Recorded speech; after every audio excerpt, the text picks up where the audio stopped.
like 6 kilometers of shore survey, I only found 47 oysters. In a prolific population, you should be finding 100,000.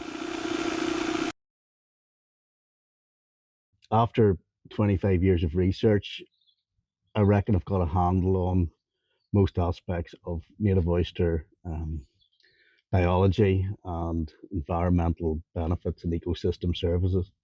So, yeah, I suppose, yeah, I'm an oyster expert, I'm an oyster nerd. I've carried out research in the past, and we have recorded over 120 species on one oyster. Uh, so the oyster itself is almost its own small ecosystem. So you can imagine what life there's going to be when you have 100,000 of them all in a big group. So yeah, it's not just the oyster; it's the habitat they create. So it's settled on a mussel shell here. It always settles on the curved. Brilliant. Oh, found one. There you go. So that oyster's about 6 or 7 years old. That's a what we would call a brood oyster. It's A brute. yeah, that's the oyster that'll produce the larvae. When I first seen this job advertised and I seen it was at Loch Sween, I got very excited because Loch Sween is noted for its prolific oyster population. Unfortunately, when I started to do my survey work, that wasn't the reality. Very, very few oysters. As a biologist, I would have said it was non-functional. Just too few oysters to create a proper spawning event.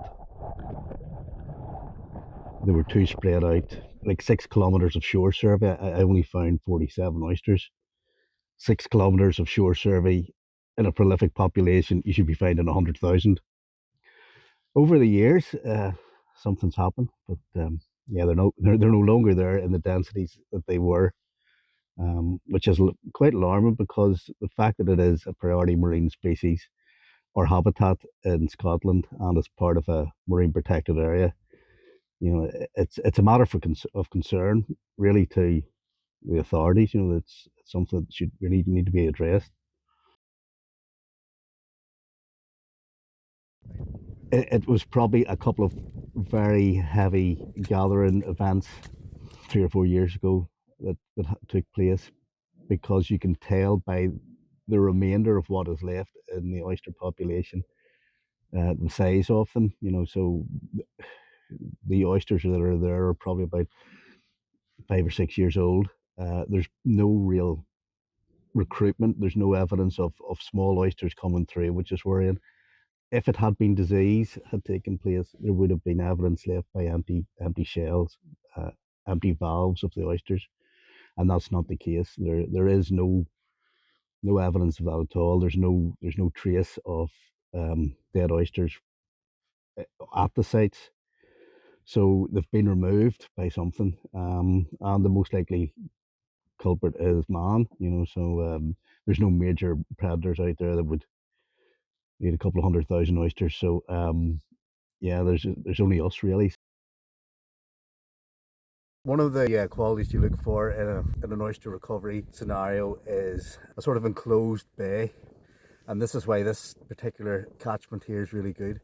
When we have the oysters breeding, the larvae will be what they call pooling, gathering in large clumps within the bay, and then it'll settle out in the bay periphery, and that's where you want the reefs to start to form.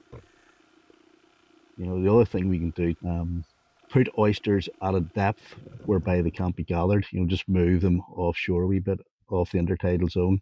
Simple things like that can be really effective. And then just police, and manage the area and make sure that people know that we shouldn't really be gathering them on a declining population.